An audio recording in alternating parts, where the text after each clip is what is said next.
long walk.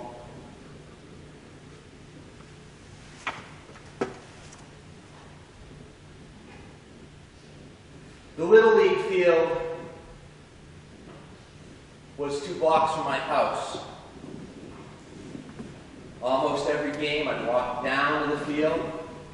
When the game was over, even if one of my parents had driven the car down, most games I'd walk home to. Those 2 blocks were a quick, happy walk when my team won the game. And those 2 blocks seemed like a mile when we lost.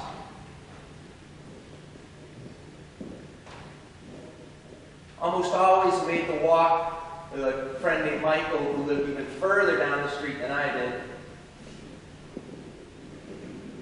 And usually another teammate or 2 part of the way till they branched off. And sometimes Mom, and if not Mom, she was waiting at home when I got there.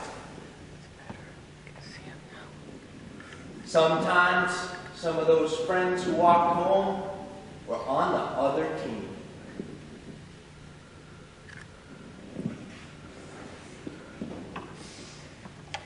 And when the walk was a little longer, it was always good to get home.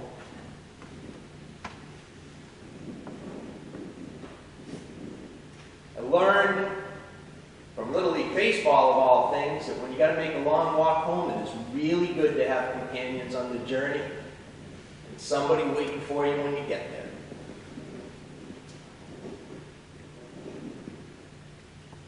A lot of times when we took that walk, those of us would go over the game, try to figure out what went wrong. Try to figure out how we might have won. I don't know if we ever came up with too much, and it's strange how we never did that when our team won the game. And I think in the last few days, all the way around, from many angles, there's been a lot of Monday morning quarterbacking going on. And there's a whole lot we can start to think about. And there's a lot of people around us who are feeling euphoric. And there's a lot of people around us who are in shock, if not depressed.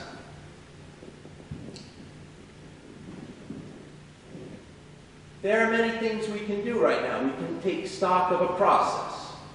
We can say, is democracy working for us? And technical fixes are easy. We can rattle off a whole bunch of them. I think we know what they are. I think we always have more solutions than we use and more problems than we should tolerate. One of the things we can do is somehow find a way to make the democratic process really democratic, to really hear all the voices. And I think one of the things that's going on with our practice of democracy is I wonder if it's a practice of democracy or if it's a practice of power, which really doesn't want to hear some voices. And I think people on all sides can admit to that if we're honest. Maybe we can ditch the electoral college. Like many institutions in our day and age, it was an institution created for a world that really doesn't exist anymore. Maybe we can publicly fund elections so you can't buy power. Many countries do this. Maybe we can make it as easy as possible to vote. National holiday, show up same-day registration. If we really wanted everybody to participate, there's real simple ways to do that. Maybe we can find ways to organize ourselves into more political factions than just one on here and one on that side. Maybe we could think about proportional representation, where we don't vote for candidates, but whatever political party or group gets a certain percentage of the vote, you get that many seats in the legislature. Some countries do that. Maybe we could stop voting for the candidate of our choice and do what the Unitarian Universalist Association will do for the first time when we elect our president next June. We'll use ranked choice voting, where instead of voting for the candidate of your choice, you rank all the candidates on the ballot in the order of preference. And if no one gets a strict majority, whoever came in last, all those votes are redistributed to the second choice on those ballots. And you keep doing that until you have a majority winner. Some countries and some cities do this.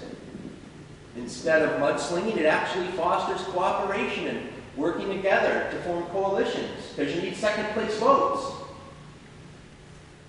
We could put on a ballot an option, none of the others. So if you rank all the choices and you don't like any of them, you may just put none of the others, that you don't want any of those. And there are some places in the world where if none of the others wins, all the people on the ballot can't run when they redo the election. We got more solutions than we use and more problems than we should tolerate. But these are all technical fixes. And maybe what we're all going to need to struggle with is we have an adaptive problem. We don't need to learn how to make our system work better, faster, stronger as much as we need to figure out what's really going on.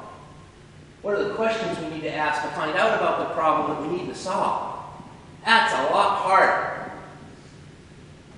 As I watched our country over the last 12, 18 months, it struck me very starkly, and I've had discussions with many clergy friends about this, how the country is right now a great example of systems work.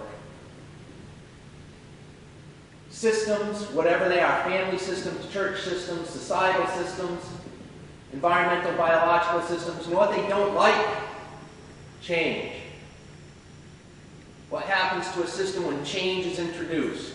The system reacts against the change. This happens in churches. Say a new minister comes to a church. That's a change. And there will be things in the system just of systemic nature that are going to react to that change, maybe positively, maybe very negatively. And maybe change might actually start to happen. And then what happens in a congregational system is the closer you get to a tipping point of change actually happening, actually taking place, actually becoming the institutional way of doing things, the pushback, the reactiveness gets more strong, more virulent, more aggressive. Our country's going through that. There's been a lot of change in this system in a couple generations that I don't think our system is really processed yet. We're in many ways still getting used to the idea that everybody, not just white Christian men who own property, are people. On Tuesday last week, the line for women to put their I voted sticker on Susan B. Anthony's grave in Rochester, New York was so long it went out the cemetery. Lasted all day. There's some ways we're really not comfortable with women being equal human beings.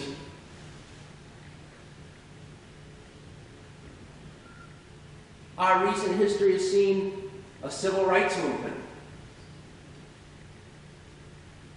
It's part of an inclusion movement that, hey, we demand to be an equal part of everything.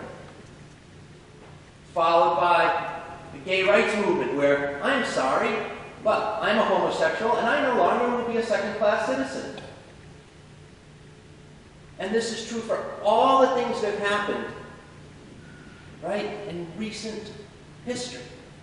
Our system is undergoing profound change. And there's been pushback and resistance and violence to all these changes all along. And we're getting close to a tipping point where the majority of people, not only our country, but the world and our human system are getting to the point where, yeah, what would it be like if we actually included everyone on an equal human basis? And the reality is there are people that are frightened to death by that. Sometimes they don't even know why. Because from their perspective, everything's always been fine. Well, of course, if you're the privileged and powerful, everything's always been fine.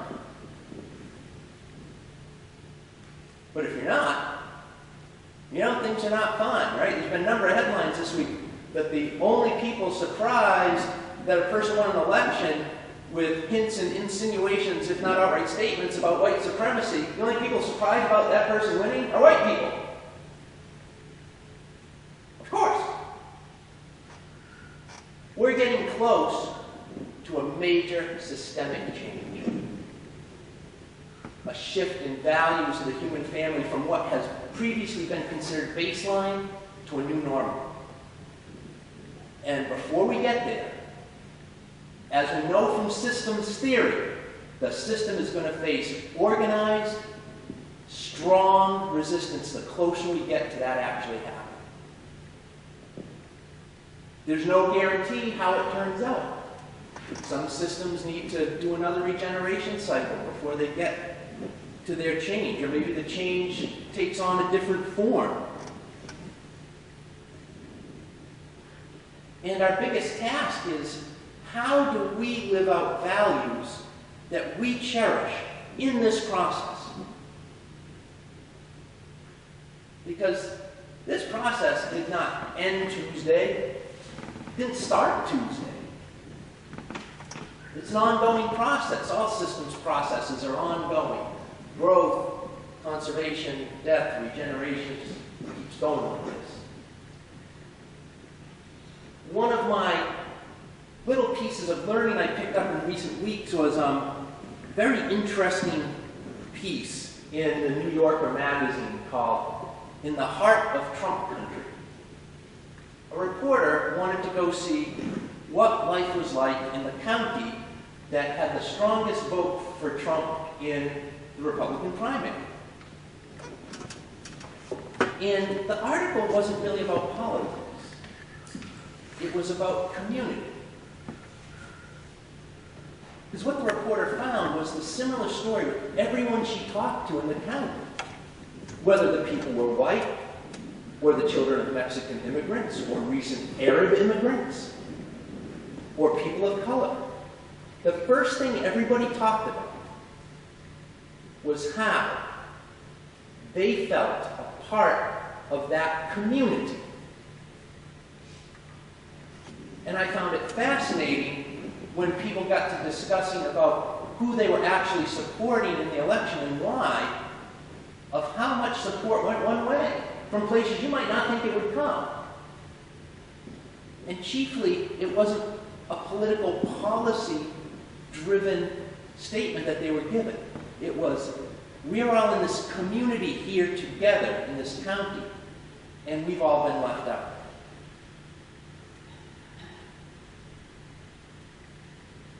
And I wondered myself how much of that I can miss.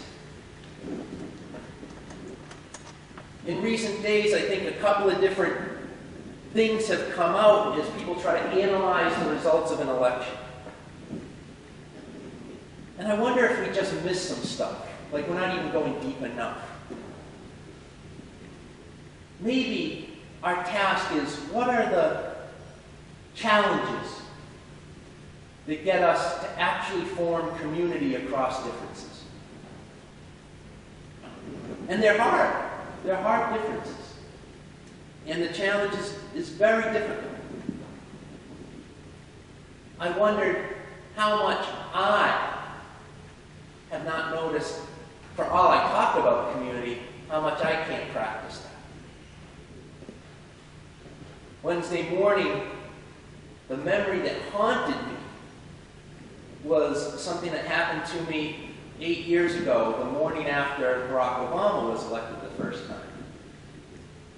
I was driving to work, driving to the church, stopped to get gas, got out, started getting gas, pickup truck pulls into the pump across from me, guy gets out, starts getting gas, cowboy boots, jeans, baseball cap, gun wrap in the back of the pickup truck, starts muttering to himself.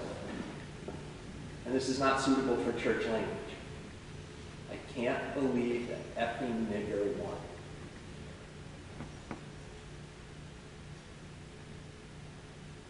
My first thought was, I am not in Kansas anymore. I am not in Massachusetts. Oh, what I thought of that guy. Keep me away from him. He's not safe. What a deplorable human being.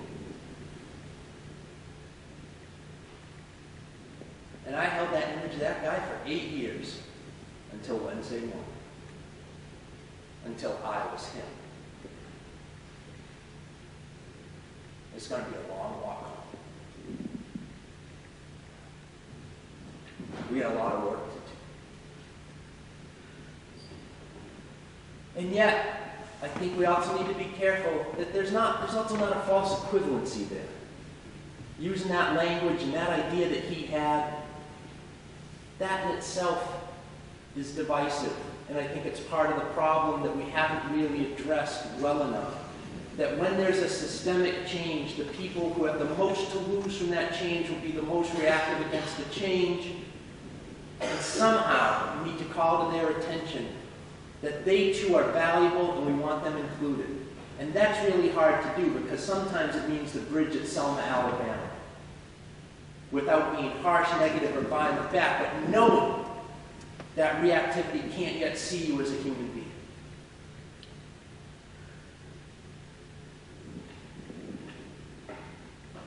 For understanding where something comes from does not excuse it. And I have a feeling the bridge at Selma is going to be in our future in one way or another again in the coming years. Where despite our best efforts, the reaction against inclusion and acceptance and full humanity for everybody is going to need some kind of peaceful, organized, direct resistance itself. Oh. Maybe that's where we answer the call of love. You know, standing on the side of love, answering the call of love is an easy slogan. But love's call is multifaceted and complex and begs of us more than we're mostly willing to admit most of the time. But love is where we need to keep ourselves. But that doesn't mean we excuse things so that we're going to like everybody we need to love. One of my favorite lines from Martin Luther King Jr. is he said, "I'm glad Jesus told me to love my enemies and not like my enemies because there's some people I find it very difficult to like."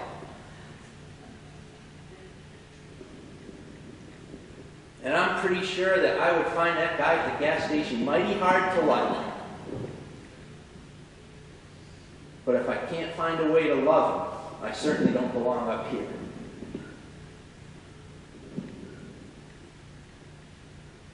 I don't have to like what people say or do. I don't have to like their attitudes.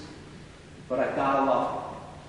Because if I can't keep that center, I'm going to become the monster I'm afraid of. And I'm going to get reminded of that like I did on Wednesday, when it finally occurred to me I'm that guy.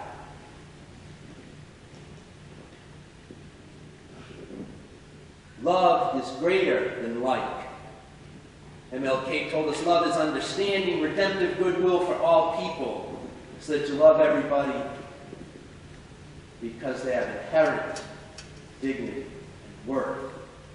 What he said in his words, because God loves them.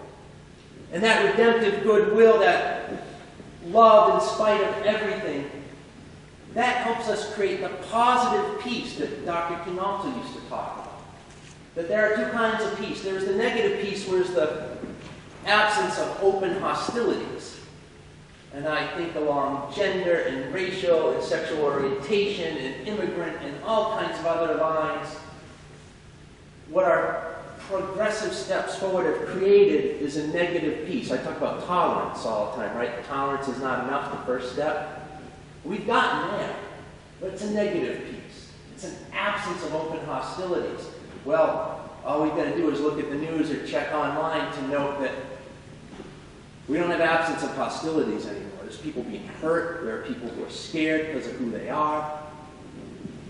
There's even been violence breaking out.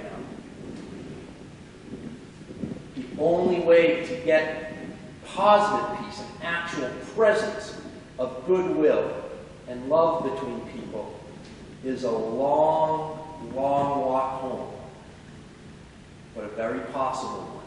And it's not like we're staring down at the beginning of the journey right now. We've been on it all along. And while we're on the long walk home, love being central, we've got to remember, above all, that darkness can't drive out darkness. Only light can do that. And hate can't drive out hate. Only love can do that. And when it gets dark, it's better to light a candle than curse the darkness. We don't excuse the wrongdoing. We don't excuse the hate. We don't excuse the discrimination. Heard somebody this week say, let us be clear that when we politically support people and policies that are openly racist and discriminatory, it is unreasonable to say we are not behaving in a racist and discriminatory way. It is no longer reasonable to claim when voting for bigotry that one is not a bigot.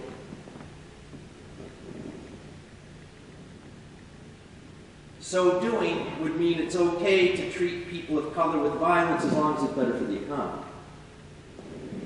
That it would be okay to be abusive to women and girls and not give them control of their own reproductive health, as long as we can repeal certain health care laws.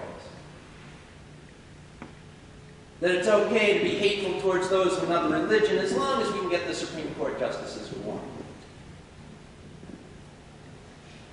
It's not. But neither is it okay to dismiss somebody as deplorable because of the certain unhealthy and harmful attitudes they might have.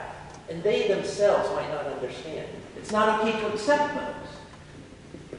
But the love still has to be there. And how are we going to show the face of love, speak truth to power, in a way that doesn't use the hatred and the dismissal and the arrogance that people on all sides of our culture exhibit, because there's change in the system and we're all anxious and we all don't know how to deal with this.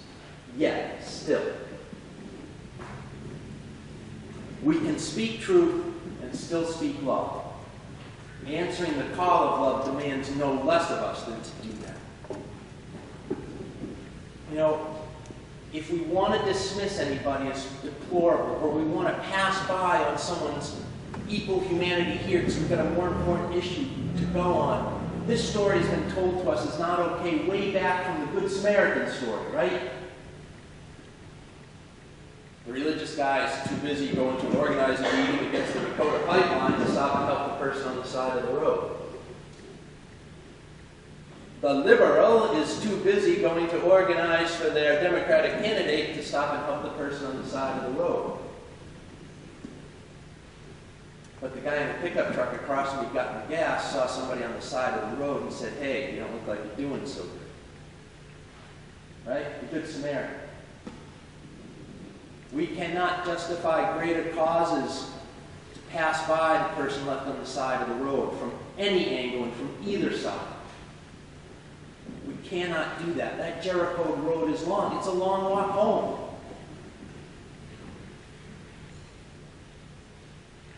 I hate to go to Dr. King all the time, but you know he's our most recent greatest prophet. The problem is not stopping on the Jericho road. The problem is the road is so dangerous in the first place. But the only way we make it less dangerous is to create the kind of community where none of us have something more important than leading each other on the side of the road. And that's our task. Tuesday night in Philadelphia, our greatest American theologian, Bruce Springsteen, stood on a stage and sang what he considers to be one of his best and most realized songs. That's what I started with, The Long Walk Home. Last night I stood at your doorstep and tried to figure out what went wrong. You slipped something into my hand and you were gone, and it's going to be a long walk home. Throughout the song, he's a boy smelling the grass of summer. He goes and visits the town where he was born. He says everybody has a neighbor, everybody has a friend. Everybody has a reason to begin again. My My father said, "Son, we're lucky to live in this town. It's a beautiful place to be born. It wraps your arms around you. Nobody crowds you, and nobody goes it alone. Flag flying over the courthouse means certain things are set in stone. Who we are, what we'll do, and what we won't. It's gonna be a long, long way." And this is the question. Maybe what we thought we were and what we were taught to do and who we are and who we're not and what we'll do and what we won't aren't what we actually thought they were. Because I think as Americans from all stripes, we tend to think of ourselves maybe a little better than we are. We got this. But we've been on this long road a long time, right?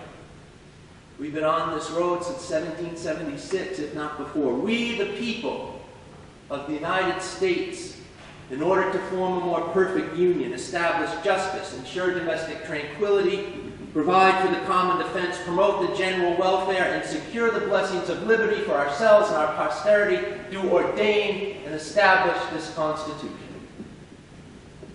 The United States of America. We got a civic religion. It has its origin myths and heroes and gods. Plymouth Rock, Pilgrims, George Washington, the Star-Spangled Banner. But like all religions, it can fall into fundamentalism, where we over-idolize and find ways to have strict adherence to precepts set therein that aren't really there. Such as we the people. Because when we the people was written, it did not mean we the people. It meant rich white male landowners. It did not mean the native Indian savages, so quoted, exact words in the same document. It did not mean people of color who were literally only 3/5 of a person. It didn't mean women so much we didn't have to mention that they weren't included. It's always been a long walk home. The great American experiment has always been to get we the people to mean we, all of us. And our road is not any longer after Tuesday to get that done. Maybe we took a wrong exit, but the road itself isn't long.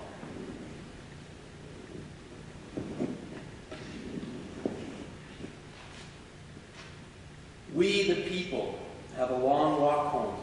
And now we're going to be called to stand for expanding the we. We're going to be called to expand the we in times where other people want to constrict it again.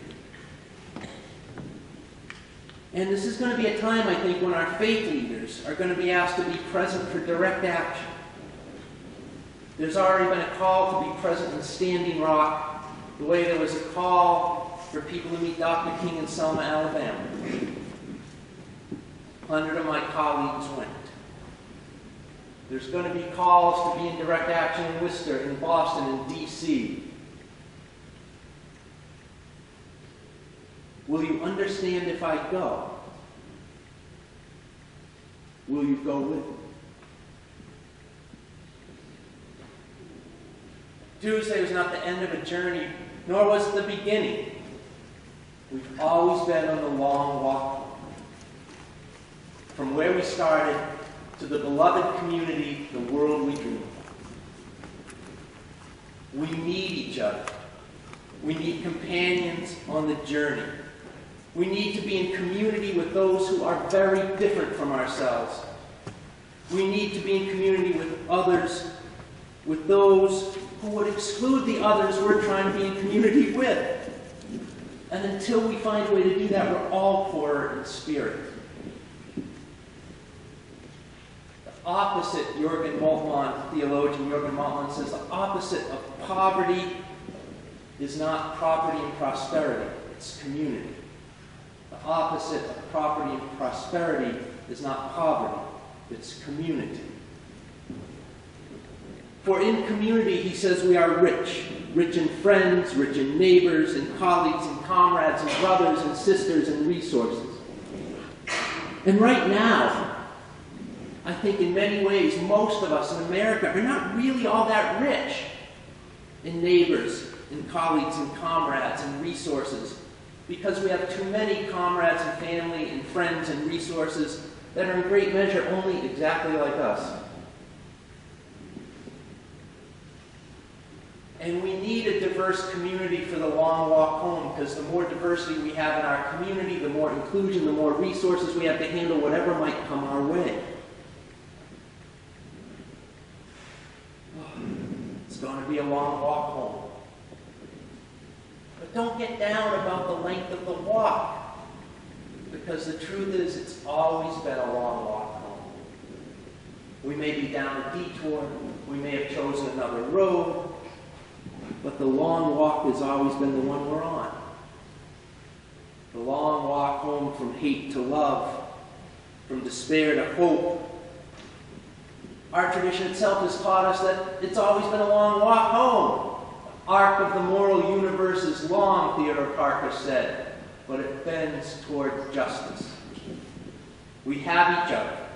We have the resources we need to justify hope and the ultimate victory of love. It's a long walk home. I'll be your companion on the journey. You never have to walk alone.